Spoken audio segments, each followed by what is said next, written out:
اعوذ باللہ من الشیطان الرجیم بسم اللہ الرحمن الرحیم۔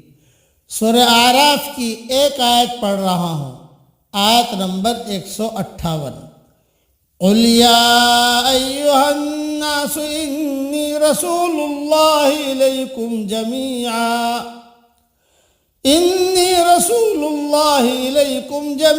الذی لہ ملک السماوات والارض۔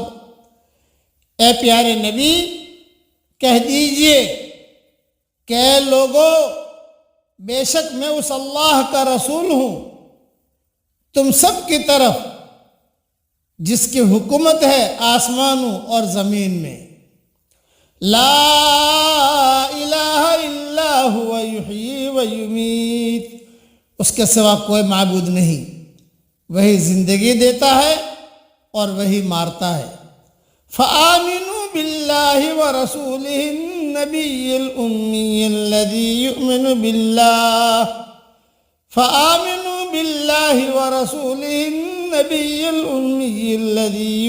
باللہ وکلماتہ واتبعوہ لعلکم تہتدون۔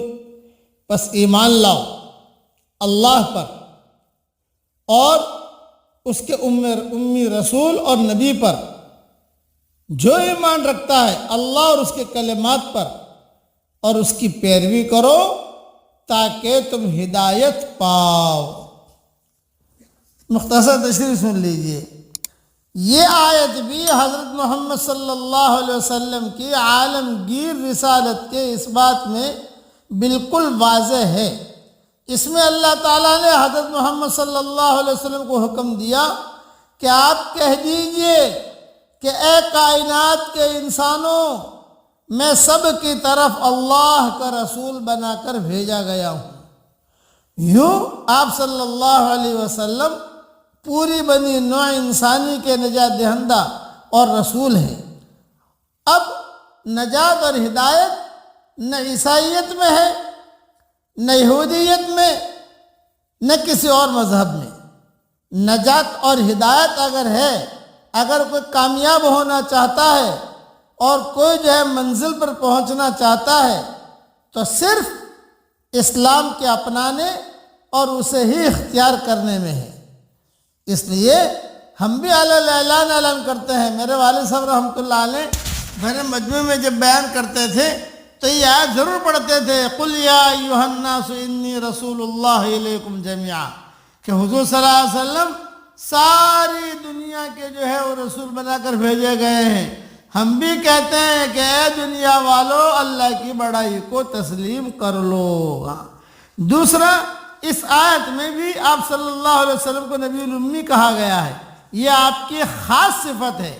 امی کے معنی ہے ان پڑھ، یعنی آپ نے کسی استاد سے کوئی چیز پڑھی نہیں ہے، کسی سے کسی قسم کی کوئی تعلیم حاصل نہیں کی، لیکن اس کے باوجود آپ صلی اللہ علیہ وسلم نے جو قرآن کریم پیش کیا، اس کے اعجاز و بلاغت کے سامنے دنیا بھر کے فصحا بلغاء عاجز آ گئے، اور آپ نے جو تعلیمات پیش کی ان کی صداقت اور حقانیت کی ایک دنیا معترف ہے، جو اس بات کی دلیل ہے کہ آپ واقعی اللہ کے سچے رسول ہیں۔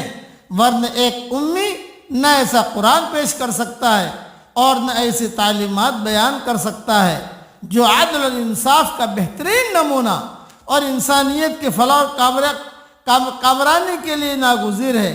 انہیں اپنائے بغیر دنیا حقیقی امن و سکون اور راحت اور عافیت سے ہمکنار نہیں ہو سکتی۔ اس لیے ساری دنیا کو علی الاعلان دعوت ہے، کامیاب ہونا ہے تو ہمارے ایک اللہ کی بڑائی کو تسلیم کر لو۔ عرب میں یہودی قبائل آباد تھے۔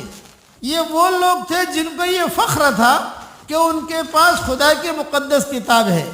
ایسے لوگ ہمیشہ اپنے سے باہر کسی سچائی کو ماننے کے لیے سب سے زیادہ سخت ہوتے ہیں۔ ان کا یہ احساس کہ وہ سب سے بڑی سچائی کو لیے ہوئے ہیں، ان کے لیے کسی دوسرے کی طرف سے آنے والی سچائی کو قبول کرنے میں مانع ہو جاتا ہے۔ یہی حال یہود کا ہوا۔ کہ ان کی بہت بڑی اکثریت ضد اور تعصب کے نفسیات میں مبتلا ہو گئی.